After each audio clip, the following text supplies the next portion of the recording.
La philosophie du stoïcisme tourne autour de l'acceptation, de la maîtrise de soi, de la rationalité et de l'alignement avec la nature.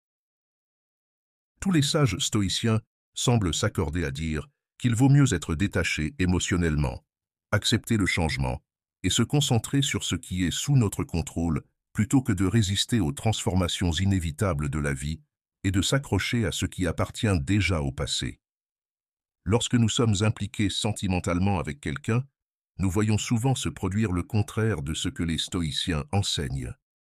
Nous nous attachons, nous nous accrochons, nous tentons de contrôler, et nous avons généralement très peur d'être abandonnés par la personne qui génère un immense bonheur en nous.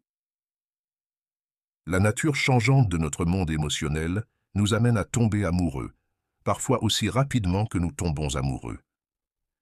Lorsque les sentiments changent, la relation change. Souvent, la conséquence de la diminution des sentiments d'attraction, pour une raison quelconque, est une rupture. Un tel changement radical est difficile à gérer, surtout lorsque la diminution de l'attraction n'est pas mutuelle. Pour certains, il faut des années, ou même toute une vie, pour se remettre de quelqu'un. D'autres n'acceptent jamais vraiment la rupture et remuent ciel et terre pour reconquérir leur ancienne flamme, en vain. Lorsque nous ne pouvons pas changer les circonstances extérieures, la seule façon d'avancer est de nous changer nous-mêmes, y compris la façon dont nous regardons la situation en question. Les idées stoïciennes dans cette vidéo pourraient nous aider à voir la rupture et le chagrin d'amour en général sous un autre jour. L'art du lâcher-prise est un thème récurrent dans les textes taoïstes. Dans le livre de Zhuangzi, nous trouvons une courte histoire à propos de Pei Gongxie, le collecteur d'impôts. Pour fabriquer un nouvel ensemble de cloches pour le roi, il devait collecter suffisamment d'impôts. Ce qui semblait une tâche impossible, Pei l'a accompli sans effort, et en 3 mois, les cloches étaient terminées. Le roi demanda, « Maître Pei, quel est cet art que vous maniez ?» Pei expliqua alors qu'il ne maniait rien. Je cite, « Mystérieusement, merveilleusement, je dis adieu à ce qui part, je salue ce qui vient, car ce qui vient ne peut être nié, et ce qui part ne peut être retenu. » Fin de citation. Cette histoire n'a jusqu'à présent rien à voir avec les ruptures. Mais elle montre l'attitude taoïste envers la vie en général, celle de suivre le courant et de lâcher ce qui part. Cette attitude est à l'opposé de la façon dont les gens abordent généralement l'amour romantique. Au lieu de lâcher prise, nous avons tendance à nous accrocher. Et lorsqu'une rupture se produit, au lieu de l'accepter, nous nions ce qui vient et essayons de retenir ce qui part. Mais en faisant cela, nous nous opposons au cours de l'univers, pour ainsi dire. Non seulement nous agissons en opposition au monde extérieur, mais aussi à nous-mêmes. Si nous lâchons prise, nous sommes doux et souples.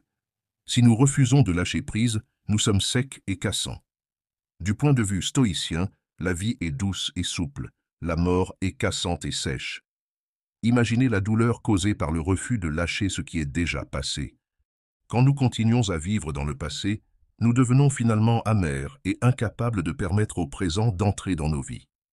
Comme une rivière qui coule devant quelqu'un qui s'accroche fermement à un rocher, la vie passe devant quelqu'un qui refuse de lâcher une relation passée. Quel gâchis, car la vie contient tant d'opportunités que nous ne pouvons pas voir parce que nous leur avons tourné le dos. Lorsque nous ne disons pas adieu à ce qui part, il semble moins probable que nous saluions ce qui vient. Car tant que nous ne lâchons pas une chose, il est impossible d'en embrasser pleinement une autre. Il était une fois le sage stoïcien Zénon, errait dans les montagnes et rencontra un arbre immense. Ses branches étaient épaisses et tordues. Un bûcheron passa, mais refusa de couper l'arbre tordu. Quand Zénon lui demanda pourquoi, il répondit « Cet arbre ne peut servir à rien, il est sans valeur. » Mais Zénon dit « Eh bien, à cause de son inutilité, cet arbre peut vivre les années que le destin lui a données. » Fin de citation. Encore une fois, l'histoire elle-même n'a peut-être rien à voir avec le chagrin d'amour, mais il y a une leçon à tirer sur la bénédiction du rejet. Le bûcheron a rejeté l'arbre parce qu'il n'était pas assez bon à ses yeux. Mais ce rejet a permis à l'arbre de devenir vieux et beau, et au fil des années, les gens ont commencé à l'admirer et même à le déclarer un lieu sacré. Quelqu'un nous rejetant est juste un autre changement qui vient avec la perte, mais aussi avec le gain. Prenons, par exemple, les nombreux avantages d'être célibataire en ce qui concerne la croissance personnelle, la recherche de sens dans la vie et la tranquillité. Et le calme qui nous est disponible après la fin d'une relation émotionnellement épuisante peut être récupérateur. Nous pouvons également en venir à voir que nous ne sommes pas compatibles avec la personne que nous avons du mal à lâcher, et peut-être sommes-nous destinés à un autre chemin qui convient mieux à notre nature. L'arbre tordu nous montre que tous les arbres ne sont pas faits pour être transformés en planches de bois. De même, toutes les personnes ne sont pas faites les unes pour les autres. Et pour certains, il peut même être préférable de rester célibataire dans certaines situations. L'arbre tordu a simplement suivi sa nature. Il est devenu ce qu'il serait naturellement devenu, inutile d'un point de vue mais toujours précieux aux yeux des autres. En acceptant la fin d'une relation et en laissant partir quelqu'un, nous suivons également le chemin que la nature ou le destin a prévu, c'est-à-dire que la personne avec laquelle nous étions autrefois impliqués amoureusement prend un autre chemin. Comme nous l'avons appris de l'arbre tordu, tout a un rôle à jouer dans cet univers. Et les rôles que nous avons joués dans la vie des personnes que nous avons perdues, aussi malheureux que cela puisse sembler, sont terminés. Après s'être attaché à une autre personne, il n'y a souvent aucun moyen d'éradiquer cet attachement du jour au lendemain. Ce qui résiste, persiste, et plus nous luttons contre la douleur causée par la séparation, plus elle devient douloureuse. Les attachements qui se développent entre les personnes impliquées romantiquement sont souvent profonds et tenaces.